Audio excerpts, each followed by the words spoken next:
우리가 지난 한 주간 특세를 하면서 이 베드로후서를 설교하면서 제가 반복된 메시지를 계속 던졌습니다. 그것은 진짜 그리스도인, 진짜 그리스도인. 여기서 진짜 그리스도인은 말이 중요해요. 가짜 그리스도인 말고 진짜 그리스도인은 모두가 참 믿음을 가졌다고 성경이 말씀합니다. 참 믿음을 갖지 않은 사람은 진짜 그리스도인이 아니에요. 반대로 진짜 그리스도인은 반드시 참 믿음을 갖게 되어 있어요. 그런데 그 참 믿음을 베드로후서에서는 보배로운 믿음이라 그렇게 말해요. 무슨 믿음요? 보배로운 믿음. 이 믿음이 얼마나 대단한 것이고 소중한 것이면 그것을 보배롭다 그렇게 썼어요. 왜 그것이 보배로운지는 제가 그때 설명을 했어요. 그런데 이 보배로운 믿음을 가진 참 그리스도인들은 세상으로부터 공격을 받는다고 말씀해요. 세상으로부터 뭘 받아요? 공격을 받아요. 근데 그 공격이 여러 가지가 있어요. 근데 그 중에 하나가 우리 그리스도인들을 속이는 존재들이 있다는 거. 자꾸 우리에게 거짓말로 우리를 속이는, 그래서 우리가 그런 공격을 받게 된다라고 말하는데, 그 사람들, 그 존재가 누구냐 하는 것을 베드로후서에서 말하는데 거짓의 선생들이라고 말해요. 거짓말 가르치는 사람, 다시 말하면 거짓 복음 가르치는 사람들이라 그렇게 말해요. 그래서 그것을 제가 지난 한 주간 동안 그걸 줄여서 이단자들이라고 말했어요. 누구라고요? 이단을 가리키는 이단자들이라고 말했어요. 근데 그것을 오늘 본문에서는 기롱자 그렇게 말했어요. 내가 가진 성경은 기롱자 그렇게 돼 있어요. 근데 요 말에 영어 성경과 원래 성경을 번역하면 정확하게는 조롱하는 사람 그 말이에요. 뭐 하는 사람이라고요? 조롱하는 사람. 뭐에 대한 조롱이겠어요? 그것은 기독교 신앙 가진 우리를 향해서 계속해서 조롱하는 거예요. 우리가 믿는 하나님에 대해서, 우리가 믿는 그리스도에 대해서 계속해서 조롱을 퍼붓고 그것을 부인하는 사람들, 그 사람들을 기롱자라 그렇게 말해요. 그런데 이 기롱자들이 세상 안에 가득하다고 말해요. 그것의 대표적인 구절이 베드로후서 1장 16절 말씀이에요. 우리가 그때도 읽었지만 한 번 더 읽어보겠습니다. 거기 시작. 우리 주 예수 그리스도의 너희에게 알게 한 것이 공교히 만든 이야기를 좇은 것이 아니요 우리는 그의 크신 위엄을 친히 본 자라. 베드로 사도가 왜 이 말씀을 꺼낸 거죠? 베드로후서를 쓰게 된 백그라운드가 있었다는 거예요. 근데 그 중에 하나가 뭐냐? 거짓말하는 사람들이 등장해가지고 예수는 하나님의 아들이 아니라,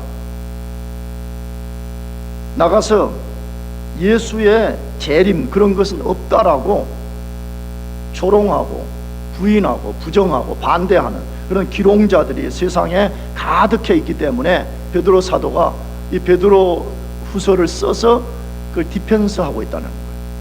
그 중에 한 구절이 또 3장 3절에서 5절이에요. 오늘 읽은 것에 보면 먼저 이것을 알지니 말세에 뭐하는 자들이, 기롱하는 자들이 와서 자기의 정욕을 쫓아 행하며 조롱하여 가로되 주의 강림하신다는 약속이 어디 있느냐?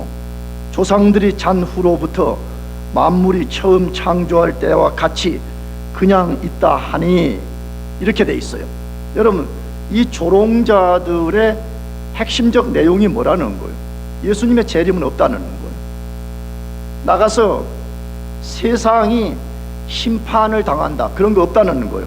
세상에 종말이 오고 완성될 하나님의 나라가 없다, 이것이 거짓 교사들, 이단들, 조롱자들의 공격이라 그렇게 말하고 있어요.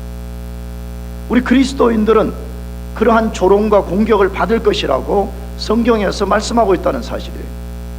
그러므로 우리 그리스도인들이 이러한 세상 속에서 우리 어떤 자세를 갖고 살아야 되냐는 거죠. 우리 그리스도인들은 이런 가운데서 어떤 자세를 갖고 사는, 이 수많은 거짓에 맞서서 우리가 어떤 자세를 가지고 살아야 되느냐 하는 것이에요. 첫 번째로는 늘 진실한 마음을 유지하라고 말해요. 늘 뭐한 마음을요? 진실한 마음. 늘 이 부사, 늘 교회 올 때만이 아니고 어느 특정한 날만이 아니고 늘 진실한 마음을 유지하라고 말씀해요. 이게 다른 말로 하게 되면 거짓에 오염되지 않은 마음을 유지하라는 것이에요. 왜 거짓 교사들, 조롱자들 끊임없이 거짓으로 우리를 공격하게 될 때 그 거짓에 오염되지 않는 마음을 끝까지 유지하는 것이 중요하다고 말씀해요. 이것이 거짓된 세상을 맞서 싸우는 그리스도인들의 자세여야 된다, 그렇게 말하는 것이에요. 그것을 어디에서 소개하느냐? 베드로후서 3장 1절에서 2절 말씀인데 제가 읽으면서 설명해 볼게요. 사랑하는 자들아, 내가 이제 이 둘째 편지를 너희에게 쓰노니 이 둘로 너희 진실한 마음을 일깨워 뭐하게 하며? 생각하게 하며, 너희 진실한 마음을 뭐한다고요? 일깨운다고. 너희 진실한 마음을 일깨워, 이렇게 되어 있어요. 이게 다시 말하면 너희들이 진실한 마음을 갖도록 내가 일깨우겠다, 그 말이에요. 근데 여기 진실한 마음, 이게 무슨 말인가 하는 것이에요. 물론 이 말도 그냥 문맥 안에서 거짓에 오염되지 않은 순수한 마음이라 그러면 아주 잘 이해되는 거예요. 근데 이 헬라어 원문 성경을 보게 되면 이 말씀이 아주 분명하게 우리들에게 소개되어 있어요. 뭐라고 되어 있느냐? 왁스, 여러분 왁스 있잖아요. 왁스, 뭐 구두 같은 거 이럴 때 왁스 칠한다 할 때 이런 왁스가 칠해지지 않은 마음, 이렇게 되어 있어요. 이게 무슨 말이냐? 고대 당시에는 그랬다 그래요. 고대 당시에는 이런 도자기나 또 어떠한 그런 그릇 용품들을 이렇게 이제 흙으로 빚어가지고 그것을 이제 굽는 거잖아요. 근데 그러다가 보면 깨지거나 아니면 기스가 나게 되면 그 버리기가 아깝거든요. 그러면 이제 왁스칠을 해가지고 깨진 부분에다가 왁스칠을 하거나 흠집이 생기는 것에다가 왁스칠을 해가지고 그걸 시장에다가 내놓는 거예요. 사람들을 속이는 거죠. 그 소비자들이 그거 살 때 어떻게 해야 되죠? 이게 진짠가 깨졌는가 안 깨졌는가를 분간해야 돼. 그 방법 중에 하나가 태양에다가 비춰본다는 거예요. 태양에다가 비춰보면 왁스칠이 되어 있으면 그 사이로 빛이 이렇게 흐릿하게 빛이 이렇게 보인다는 거예요. 그러면 그게 가짜라는 걸 알게 된다는 거예요. 그래서 여기 진실한 마음, 이 말은 어떤 신학자들은 태양에 검증된 마음, 이렇게까지도 설명하는 분들이 있어요. 다시 말하면 우리 마음이 거짓에 오염되지 않은, 왁스칠 되지 않은 거짓된 오염에 거짓된 것에 우리 마음이 오염되지 않은, 다시 말하면 아주 순수하게 진리를 이해하고 있는 이 마음을 가져라, 그렇게 말하는 것이 매우 중요한 이야기예요.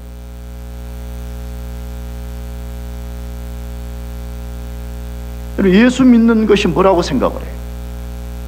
내가 자주 도전하지만 여러분이 교회를 이렇게 나오는 것도 굉장히 귀한 일이에요. 그러나 예수 믿는 핵심은 단순히 교회만 왔다 갔다 하는 데 있지 않아요. 이 본문에 근거하면 오염되지 않는 마음을 지켜내는 거예요. 믿습니까? 모든 거짓된 진리로부터 우리 자신을 잘 지켜내는 것, 이것이 매우 신앙의 중요한 본질이라 그렇게 말해요. 여러분은 진짜 마음을 잘 지키고 있어요? 여러분은 여러분 생각을 세상의 거짓과 오염으로부터 잘 지켜내고 있냐 하는 것이에요. 잠언서에 분명히 우리 마음을 지키는 것이 성을 빼앗는 것보다 낫다 그랬잖아요. 우리 마음이 얼마나 중요한지 몰라요. 근데 마음을 지키지 못하고 마음을 순수하고 왁스칠 되지 않게 지켜내지 못하고 얼마나 많은 사람들이 세상에 사로잡혀 가지고 세상에 의해서 움직이고 세상에 의해서 조종되고 사는 것이 눈에 보이잖아요. 성경은 말씀해요. 이 마지막 때 그리스도인다운 삶을 살려면 왁스칠 되지 않는 진실한 마음을 지켜내라, 그렇게 말씀해요. 진실한 마음을 지켜내라 그렇게 말씀해요. 그러면 이 진실한 마음을 우리가 지켜내려면 어떻게 해야 되냐 이거예요. 어떻게 해야만이 그걸 지켜낼 수가 있다고 말해요. 다시 3장 1절에서 2절을 다시 제가 읽어보겠습니다. 사랑하는 자들아, 내가 이제 이 둘째 편지를 너희에게 쓰노니 이 둘로 너희 진실한 마음을 일깨워 뭐하게 하여? 생각하게 하여 곧 거룩한 선지자의 예언한 말씀과 주 대신 구주께서 너희의 사도들로 말미암아 명하신 것을 뭐하게 하라노라? 기억하게 하노라 그랬어요. 여기 생각한다는 말과 기억한다는 말을 주목해야 되죠. 사실은 이것은 동전의 앞뒤면과 같은 거잖아요. 생각, 기억은 같은 의미를 갖고 있는 거잖아요. 우리가 세상에 오염되지 않은 마음을 지켜내는 아주 중요한 방법 중에 하나는 예수님께서 사도들을 통해서 주신 하나님의 말씀을 우리가 잘 기억하고 그걸 잘 생각나게 만드는 것이라고 말씀해요. 이게 뭐가 들어있죠? 끊임없이 하나님 말씀을 듣고 하나님 말씀을 공부하고 하나님 말씀을 우리 속에 꽉 채우라는 거예요. 할렐루야. 그럴 때 성령의 역사가 일어난다는 거예요. 내가 지난 새벽에도 도전했어요. 진짜 예수 믿는 사람이라면, 진짜 참 믿음을 가진 사람이라면 한 사람도 예외가 없이 하나님을 더 알아가기를 원하고 하나님의 사랑 가운데 충만하게 거하고 싶을 거예요. 여러분 그렇죠? 만약 이런 마음이 없다면 여러분은 그리스도인이 아니에요. 자꾸 여러분을 속이려고 하지 말아요. 나는 뭐 어렸을 때부터 교회 다녔습니다. 그런 것은 성경의 증거가 아니에요. 내가 자주 말씀드리지만 예수 안 믿는 사람은 하나님에 대한 사랑의 마음이 없어요. 왜냐 그러면 본능 자체가 하나님을 싫어하게 되어 있어요. 교회도 잘 안 나와. 그런 사람들 자기 마음대로 해요.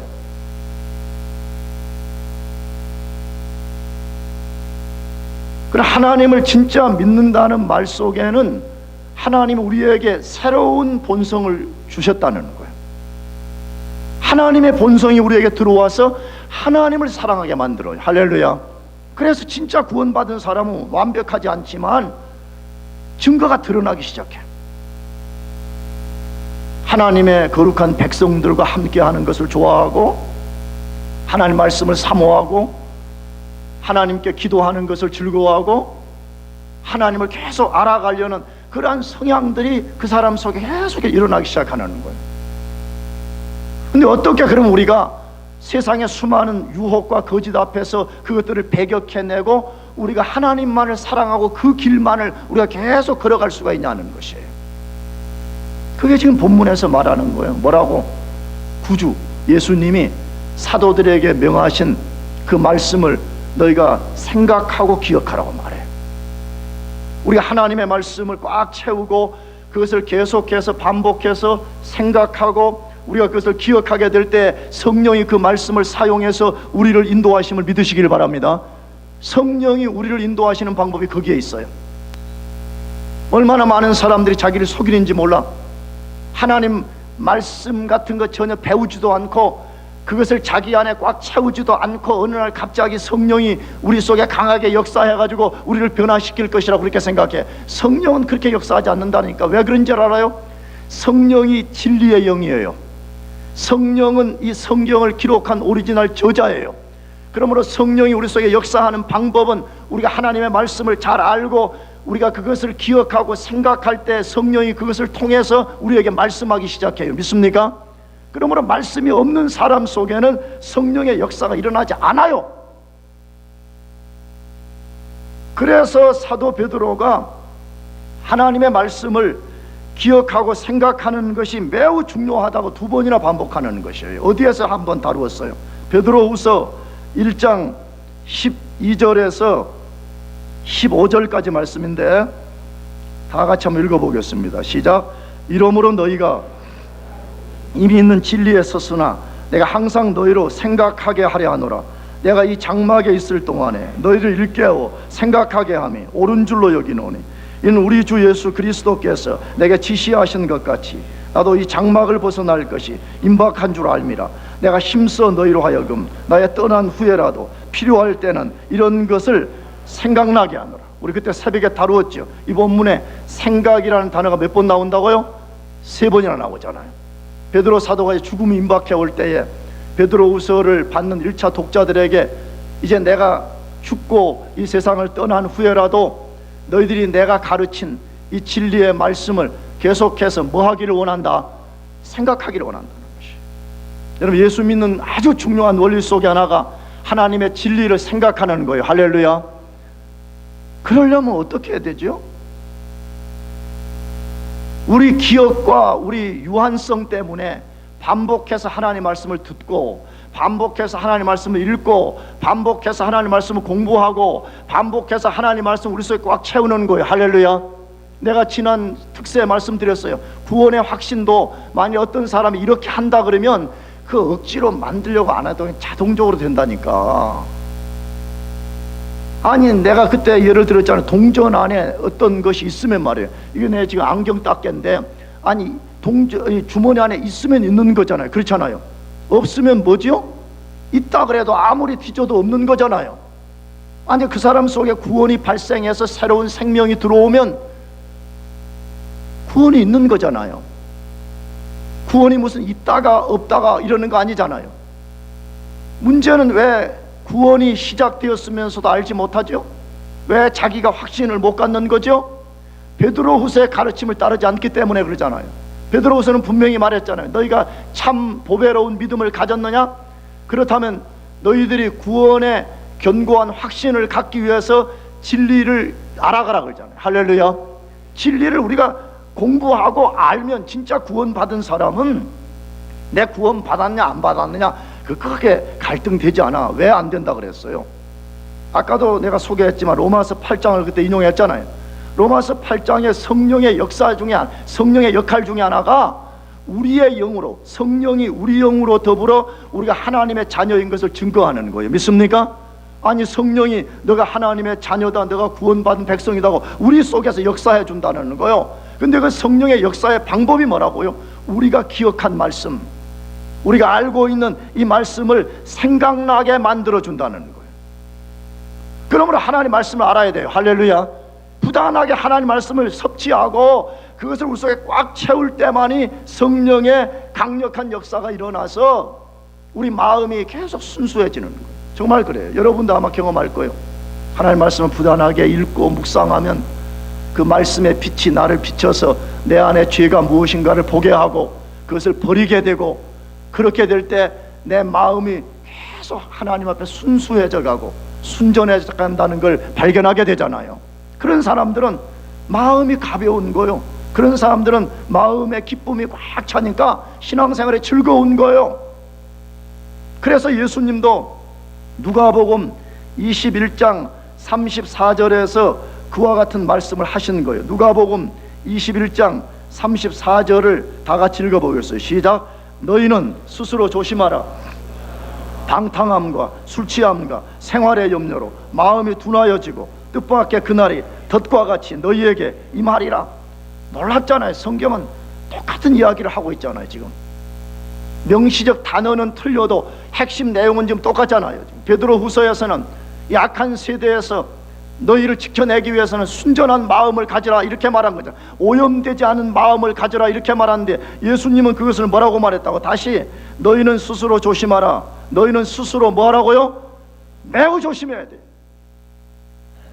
예수 믿는 사람들이 말로만 하나님 앞에 거룩함을 늘 외쳐요. 조금 발전된 사람이 뭐라고 말하느냐? 하나님, 내 거룩한 마음을 주세요. 그렇게 말해. 거기서 멈춰버려. 하나님은 거기서 멈춰서는 안 된다고 말해. 너희가 진짜 거룩함을 추구한다면 너희 말과 행실이 하나님 앞에 거룩하도록 조심하라고 말씀해. 이걸 안 하는 거예요. 그러니까 우리 그리스도인들의 영적 난쟁이들로 사는 거예요. 분명히 스스로 조심하라고 말해. 나가서 그렇지 않으면, 우리가 만일에 그렇게 경계하지 않는다면 방탕과 술취함과 무슨 염려로? 생활의 염려로. 여러분 혹시 이 세 가지에 매여 있는 사람들이 없어요? 방탕하게 살아요. 특히 10대, 20대 매우 주의해야 됩니다. 여러분이 진짜 구원받은 하나님의 백성들이 맞고 하나님을 조금이라도 아는 삶이라면 여러분 방탕한 삶을 살면 안 돼요. 이 방탕은 술 먹고 꼭 마약하고 그런 것만이 아니에요. 하나님 없이 아무렇게 사는 것도 방탕의 내용이에요. 나가서 술 취하면 안 된다고 말해요. 술 먹으려고 생각하지 말아요. 할렐루야. 술 먹을 건가 하면 맨날 왜 그 고민을 하죠? 정말 나는 그래. 한 번도 성령의 술을 마셔본 적이 없으니까, 성령의 경험해 본 적이 없으니까, 혹시 그럼 맥주나 포도주나 소주나 독주를 가지고 어떻게 해보려는 사람들이 많아. 사도행전에 분명히 말하잖아요. 성령 충만을 받은 오순절 성령 경험한 사람들을, 그게 뭔지 모르는 유대인들이 너희들이 낮술에 취했구나 그렇게 정죄를 했어요. 낮술에 취했구나 그렇게 말했을 때 아니라고. 지금이 정오인데 우리가 무슨 술을 마셔요? 그들은 성령에 사로잡혔을 때에 한편으로 볼 때는 술에 사로잡힌 것과 같은 그런 모습이었다. 다시 말하면 거룩한 기쁨 속에 사로잡혔다는 것이. 나가서 무슨 염려? 생활의 염려. 여러분 제발 무엇을 먹고 살 것인가, 거기에 너무 매이지 말아요. 정말 여러분, 이거 그냥 우리가 항상 하기 좋은 말로 인용하는 말이 아니기를 바라요. 너희는 먼저 그의 나라와 그의 의를 구하라. 그리하면 이 모든 것을 너에게 더하시리라. 그 내용 핵심은 뭐죠? 자꾸 사람들이 생활의 염려, 뭐 마실까, 내가 어떻게 살 것인가, 맨날 그거 염려하니까 예수님이 치고 말씀한 거 아니에요. 너희 우선순위를 바꾸라는 거예요. 하나님 나라를 위해서 너희가 우선순위를 둔다 그러면 너희 무엇 먹고 살 것인가 염려를 하나님이 채운다는 거예요. 믿습니까? 나는 이걸 믿습니다. 나는 그제도 혼자 운동하면서 이 동네 한 바퀴를 돌면서 회개도 많이 좀 했지만 하나님께 무엇보다 감사가 참 많았어요. 왜 감사가 많았느냐? 내가 미국 올 때에 진짜 거의 돈 없이 왔거든요. 거의 여러분 어쩌는지 잘 모르겠지만 대부분이 올 때 막 몇만 불씩 싸가지고, 나 그런 거 없었어요. 나는 올 때 아주 그냥 몇백 불 그냥 그거 하나 싸들고 그냥 온 거예요. 근데 지금 15년 가까이 살았는데 하나님이 때마다 일마다 다 채워주셔서 내가 무슨 트럼프처럼 잘 살지는 않지만, 트럼프 알죠? 누군지? 내가 트럼프처럼 살지는 않지만, 야, 내가 이런 생각이 들더라고. 이렇게 평화로운 나라에, 그리고 스테이트 칼리지 나는 어떻게 비유하냐 그러면 어머니 자궁 같은 도시라고 봐. 너무 안전한, 너무 안전한. 여기 와서 내가 돈 한 푼도 없이 와서 우리 아이들 둘이 대학을 마치고 떠나보내고, 음식이 없어서 굶어본 적이 없고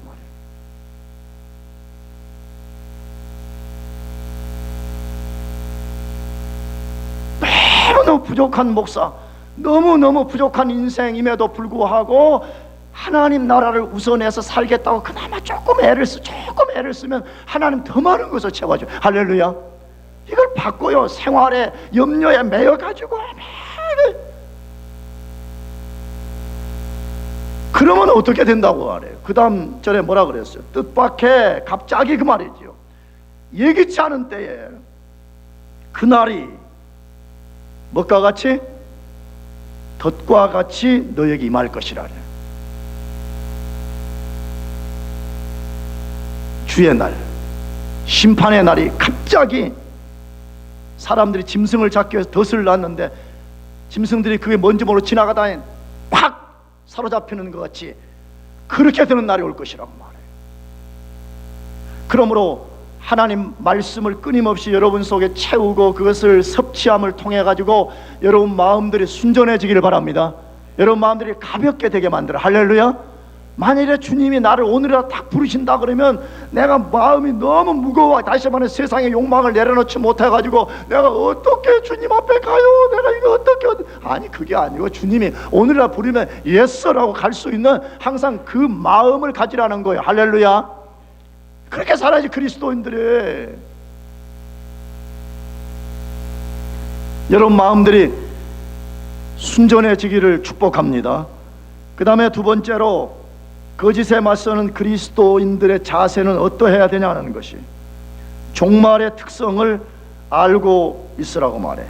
종말에 뭘 알고 있으라고요? 특성. 종말이 어떤 특성을 드러내는지를 알고 거기에 잘 대처하라고 말해. 종말의 현상은 무엇인가를 잘 알고 그것을 대처하라고 말해. 그것이 베드로후서 3장 3절에서 5절 말씀이에요. 먼저 이것을 알지니 말세에, 그랬어요. 먼저 이것을 알지니, 언제요? 말세. 교회 다니면 이 단어를 알고 있어야 돼요. 말세는 끝에 끝일 말세라고 말하지 않아요. 예수님의 초림부터 예수님의 재림 전 기간을 말세라고 말해. 그러므로 지금 우리가 말세에 살고 있어요. 이 말은 예수님이 언제든지 오실 수 있다는 거예요. 지금요, 예배 드리는 지금 이 순간이라도 예수님이 지금 여기도 함께 하시는 걸 우리가 믿지만 자신의 존재를 우리 가운데 드러냄을 통해 가지고 예수님이 이 세상 한복판에 나타나시는 거예요. 여러분, 이 초림에서부터 재림 전체 기간을 말세라고 부르는데, 이 말세의 현상이 하나 있다고 말해. 말세의 특성이 하나 있다고 말해. 그것이 뭐라고 말했죠? 3절, 말세에 뭐하는 자들이, 기롱하는 자들이 와서 자기의 정욕을 쫓아 행하며 기롱하여 가로되 라고 말했어요. 이 기롱이라는 말은 무슨 말이라고 그랬죠? 조롱이라는 말이에요. 말세가 되면 조롱자들이 나타나서 엄청난 공격을 할 것이라고 말하는 것이에요. 굉장히 주의해야 돼요. 그래서 내가 언제나 말씀드렸어요. 예수 믿으면요, 조롱받을 각오해야 돼. 조롱 안 받고 관용적이고 나이스하고 굉장히 좋은 사람이라고, 여러분 그런 말만 들으면 어떻게 우리가 이 세대를 살아날 수가 있어요? 우리가 진짜 복음에 의해서 우리가 딱 진리에 붙잡힌 사람으로 살면 우리는 당연히 조롱받게 되어 있습니다. 당연히 기롱자들로부터 우리가 조롱을 당할 것이라고 말씀하고 있어요. 그러므로 말세의 특성 중에 하나는 뭐냐? 기독교 복음을 조롱하는 수많은 사람들이 나타날 것이라고 말해.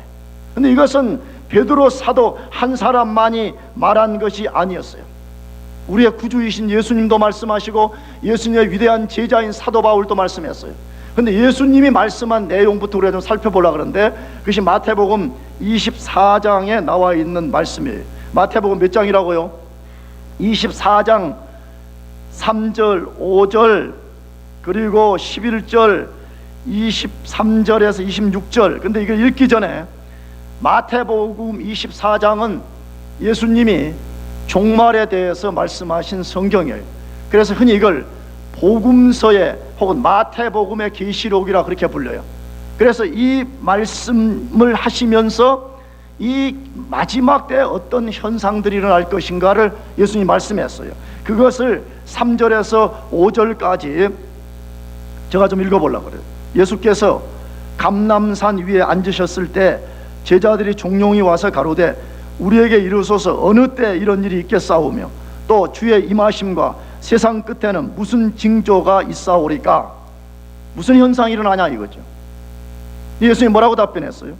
예수께서 대답하여 가라사대 너희가 사람의 뭘 받지 않도록, 미혹을 받지 않도록 주의하라. 많은 사람이 내 이름으로 와서 이르되 나는 그리스도로 하여 많은 사람을 뭐하게 한다? 미혹하게 한다. 자꾸 속인다는 거예요. 거짓말한다는 것이. 마지막 때 특성 중에 하나가 거짓말하는 미혹자들이 등장할 것이라고 분명하게 예수님 말씀했어요. 나가서 11절에 거짓 선지자가 많이 일어나 많은 사람을 뭐하게 할 것이다? 미혹하게. 근데 여기 주목할 것이 거짓 선지자가 한 명 일어난다고 말하지 않고 뭐라고 말했죠? 많이 일어나서 많은 사람을 미혹하게 할 것이라고 말했어요. 23절에서 26절도 말씀해요. 그때 사람이 너희에게 말하되 보라 그리스도가 여기 있다 혹 저기 있다 해도 믿지 말라.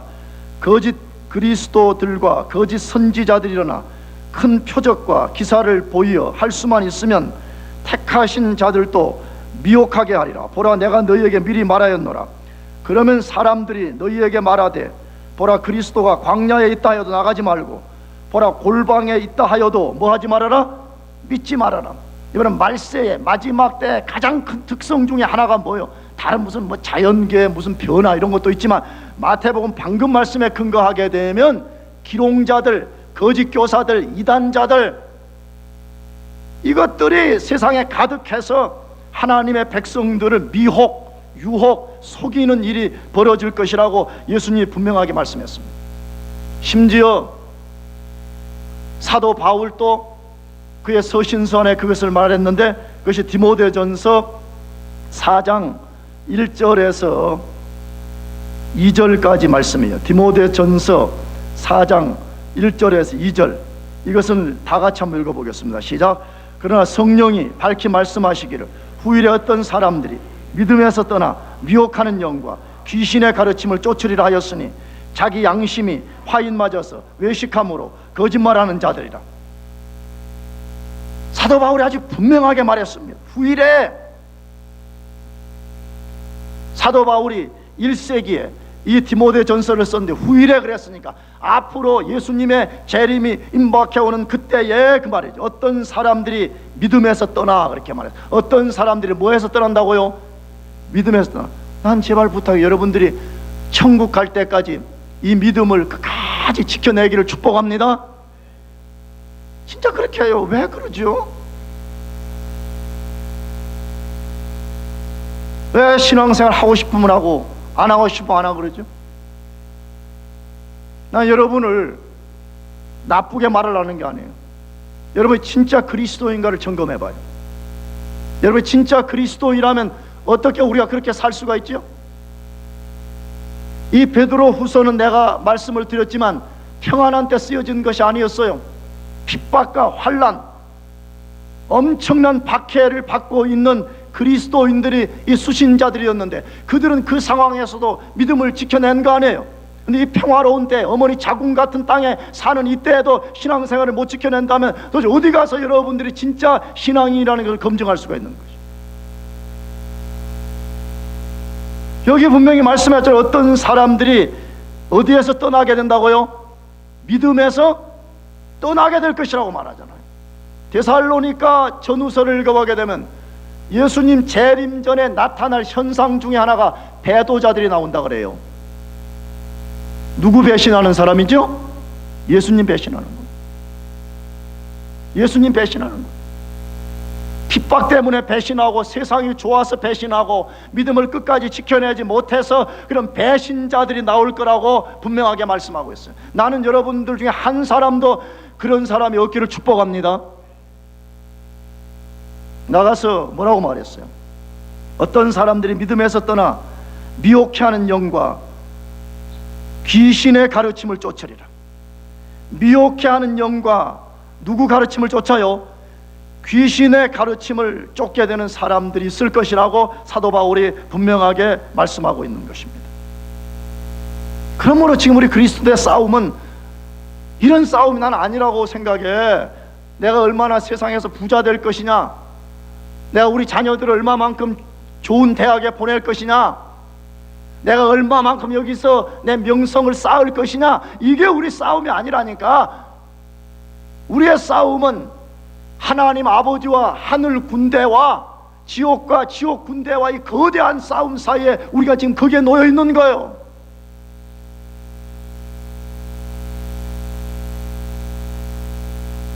수많은 기롱자들이 등장할 것이라고 말씀했잖아요. 이것은 단순히 종교적인 이단만이 아니에요.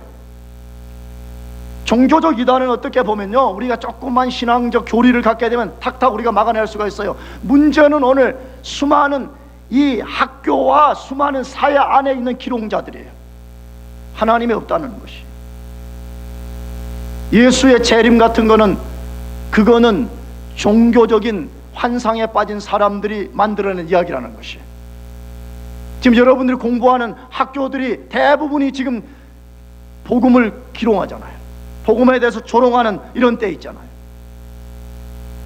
그렇다면 이 기롱자들이 구체적으로 뭐에 대해서 조롱을 퍼붓는다고 말씀하고 있는 것이, 다시 우리가 오늘 본문으로 다시 우리가 돌아가서 보십시다. 거기 3장 4절부터 뭐라고 조롱을 한대요. 가로되 이랬으니까 조롱하는 사람들이 그렇게 말한다는 거예요. 주의 강림하신다는 약속이 어디 있느냐? 조상들이 잔 후로부터 만물이 처음 창조할 때와 같이 그냥 있다 하니, 이는 하늘이 옛적부터 있는 것과 땅이 물에서 나와 물로 성립한 것도 하나님의 말씀으로 된 것을 저희가 불어 뭐하려 함이라? 잊으려 함이라. 여기 세 가지 조롱을 퍼붓는다는 거죠. 첫째는 무슨 조롱이죠? 주의 재림 약속, 그런 거는 거짓말이라는 거예요. 주님이 다시 온다, 그런 것은 말도 안 된다는 이야기라는 것이. 성경은 아니라고 분명하게 말씀합니다. 여러분, 예수님이 다시 재림하실 것을 믿습니까? 우리가 왜 그것을 믿을 수가 있죠? 우리가 그것을 믿으려면, 아직도 일어나지 않은 일을 우리가 그것을 믿으려면 우리가 예수님을 믿기 때문이에요. 왜 예수님을 믿기 때문에 그런 거죠? 여러분, 예수님이 진짜 역사적 인물이고 예수님이 진짜 하나님의 아들인 것을 믿는다면 예수님이 하신 말씀도 진리인 거죠. 할렐루야. 이게 검증이 되냐 이거예요. 여러분, 진짜 예수님이 하나님의 아들이시고 그분이 이 땅에 와서 거짓말을 하실 수 없는 진리만을 말씀한 분이라는 걸 믿냐 안 하는 것이에요. 그럼 만약에 그걸 진짜 믿는다면 예수님이 분명히, 예수님 자신이 다시 재림한다고 말씀했잖아요. 사도행전 1장에서는 심지어 예수님이 승천에 올라갈 때 제자들이 하늘을 쳐다보고 있어요. 천사가 나타나가지고 너희들이 어찌하여 쳐다보느냐 말할 때 너희가 본 그대로 다시 올 것이라고 말씀했잖아요. 예수님 자신이 내가 가서 다시 올 것이라고 말씀했어요. 할렐루야. 그러면 우리는 그거 믿고 사는 거잖아요. 그게 우리의 최고의 지금 소망이잖아요. 두 번째 조롱의 내용은 무엇이에요?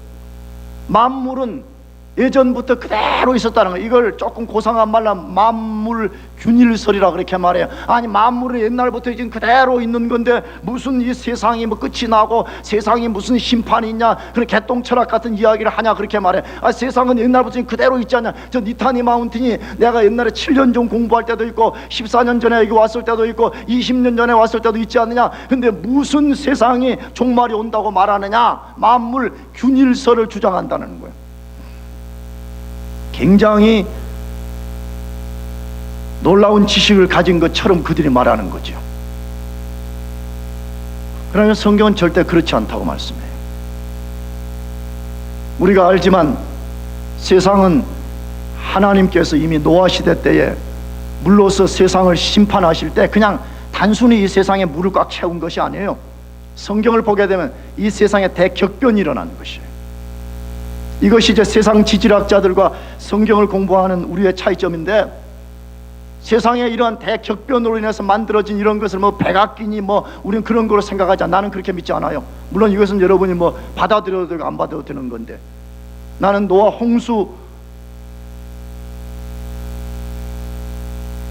사건 때 하나님이 대격변을 일으켜서 이 세상, 첫 세상이 그대로 있지 않고 대격변을 일으켰다는 거예요. 동일 균일설이 아니라는 것이. 수많은 근거가 있습니다. 무슨 근거가 있죠? 나는 미국을 조금 다녀보면서 그런 거 많이 봤거든요. 물론 나는 그거 없어도 나는 성경을 믿습니다. 할렐루야. 그런데 여러분, 혹시 솔트레이크 가보셨어요? 뭐 안 가봐도 알잖아. 우리 안 가봐도. 솔트레이크 어떻게 그 내륙 한복판에 말이에요, 그 거대한 소금 바다가, 소금 호수가 만들어질 수 있어요. 뭘로 증명해낼 수 있어요? 여러분이 좋아하는 그랜드 캐년, 나는 그랜드 캐년 가갖고도 깜짝 놀랐어요. 그랜드 캐년에 대한 설명을 들으면서 그랜드 캐년을 연구한 사람들이 그게 지층 자체가 하나로 된 지층이 아니라는 것이에요. 크게 두 가지로 만들어졌다는 거예요. 제일 밑에는 위쪽에 있는 것과 전혀 다른 지층이 만들어져 있고, 하나는 그게 전혀 새로운 것이 만들어졌다는 거예요. 그것을 일반 학자들은 또 여러 가지 이론을 갖고 말하는데 우리는 딱 간단하게 이해해요. 하나님의 역사는 항상 간단하기 때문에. 할렐루야. 아니, 진짜 그래요. 성경을 잘 읽어보세요. 하나님이 하시는 일은 아주 간단하고 단순합니다. 사람이 복잡하게 해요. 그러면 밑에 있는 지층과 위에 있는 지층이 왜 차이가 나는 거예요? 여러분, 밑에 있는 지층은 첫 창조 때 만들어진 것입니다. 두 번째 지층은 뭐죠? 노아 홍수 때에 그 대격변이 일어났던 그것들이 가라앉으면서 만들어진 지층이 있는 것이죠. 너무 많은 증거들이 있음에도 불구하고 사람들은 눈에 보이는 한두 가지만 갖고 사람들은 이건 말도 안 되는 이야기라고 부정해 버린다는 것이. 세 번째로 조롱자들이 조롱하는 내용은 뭐예요? 만물이 하나님의 말씀으로 창조되었다는 거 거짓말이라는 거예요. 노아 시대 때의 심판이 하나님 말씀대로 되었다는 것 거짓말이라는 것이. 마지막 결론은 앞으로 세상을 불로 심판한다, 이런 것은 전부 다 거짓말이라고 그들이 조롱한다는 것이. 아닙니다. 하나님 말씀 그대로 됩니다. 믿습니까? 하나님 말씀 그대로 이루어지는다고 성경이 말씀할 뿐만 아니라 수많은 증거들을 가지고 있잖아요. 그러면 이런 질문을 던져보고 싶어. 왜 사람들은 하나님의 진리와 복음이 분명함에도 불구하고 조롱하냐 이거예요. 왜 사람들은 복음을 거부하고 하나님이 없다, 그리스도가 없다, 이런 것들은 거짓말이라고 왜 사람들이 조롱하냐 하는 것이에요. 과학적 증거가 없어서가 아니에요. 하나님이 싫은 거예요. 누가 싫다고요? 하나님이 싫은 거예요. 자연인 불신앙자들의 특성 중에 하나는 하나님이 싫은 거예요. 하나님이 싫다는 말은 만에 하나 하나님을 인정하게 되면 하나님이 자기 자신의 주권자가 되기 때문에 자기 마음대로 못 사는 거예요. 자기가 정욕적이고 부패한 삶을 살 수가 없는 것이에요. 그렇기 때문에 하나님을 인정하지 말자는 거예요. 오늘 이 시대가 지금 그러는 거잖아요. 왜 사람들이, 성경은 분명히 마음속에서 하나님이 존재한다는 것, 혹은 하나님이 사물을 통해서도 하나님이 존재한다는 걸 알 수 있다고 분명히 말하는데 사람들 하나님이 없다라고 말하는 거죠. 하나님이 싫은 거예요. 하나님 인정하고 싶지 않은 거예요. 하나님 인정하는 순간에 하나님이 주인이 되고 내가 그의 종이 되고 그의 백성이 된다는 게 싫은 거예요. 내 마음대로 정욕대로 살고 싶은데 그렇게 할 수가 없기 때문에 우리가 하나님이라는 존재를 없애버리자, 하나님을 없다라고 소리를 치자, 하나님을 없다라고 전 세계가 함께 투표해서 우리가 함께 가게를 시켜버리자, 이렇게 말하는 거잖아요. 여러분, 그런다고 하나님 없어지잖아요. 믿습니까? 그런다고 부정될 수 있는 분이 아니에요. 그럼 왜 사람들이 하나님을 그토록 반대하고 부정하는 줄 알아요? 오늘 성경에 분명하게 말씀해요. 다시 3절에 뭐라고 되어 있어요? 먼저 이것을 알지니 말세에 기롱하는 자들이 와서 자기의 무엇을 쫓아서? 정욕을 쫓아서라고 말해요. 하나님을 인정하는 순간에 자기 마음대로 살 수가 없다는 것을 알기 때문에, 죄짓고 정욕적인 삶을 살 수 없다는 것을 알기 때문에 하나님이 존재하지 않기를 원하는 거예요. 유다서도 똑같이 말해요. 유다서도 이단에 대해서 주로 말하는 성경인데 거기 18절에도 보게 되면 기롱자들의 특성은 도덕적으로 부도덕하다는 거예요. 성적으로 부도덕하고 자기 마음대로 산다는 거예요.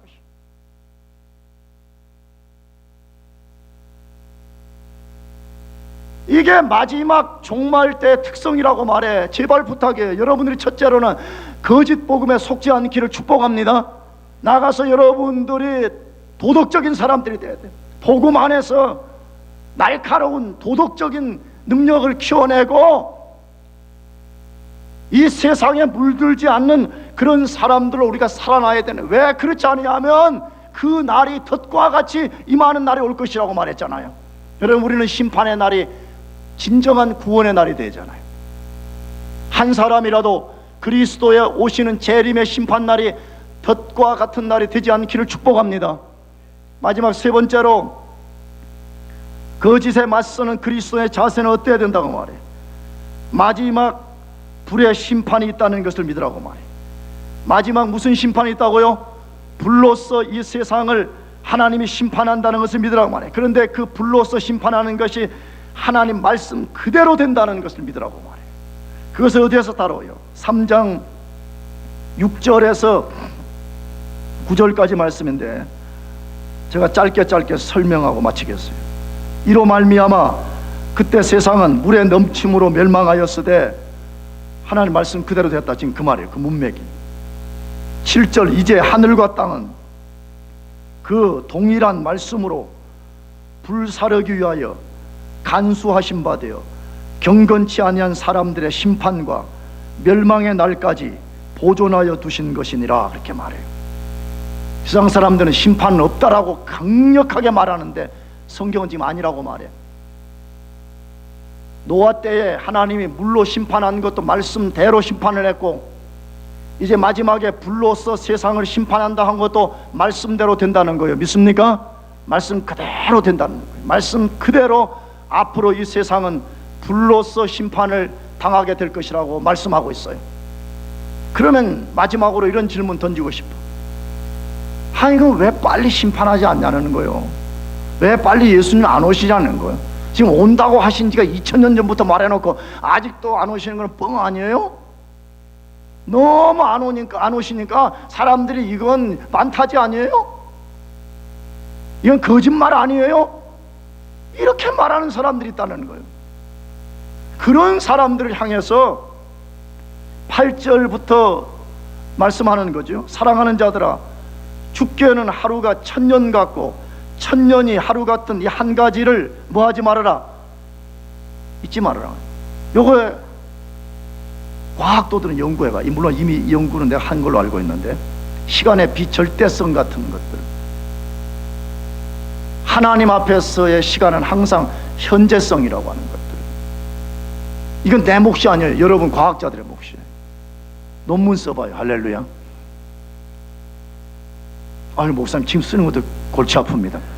그런지 모르겠네요. 우리가 볼 때는 2000년이 지난 것처럼 보여요. 우리가 볼 때는 수백 년 수천 년이 지난 것처럼 보이지만 하나님의 관점에서는 항상 현재형이라는 거예요. 이게 우리가 좀 이해하기 어려운 철학적인 내용을 내포하는 말이기도 하지만, 우리가 볼 때는 굉장히 지금 하나님이 안 오시는 것처럼 비춰진다는 거예요. 그러나 하나님의 관점은 절대 그렇지 않다고 말해요. 그럼 왜 하나님께서 즉각 오셔서 이 세상을 심판하지 않으시느냐?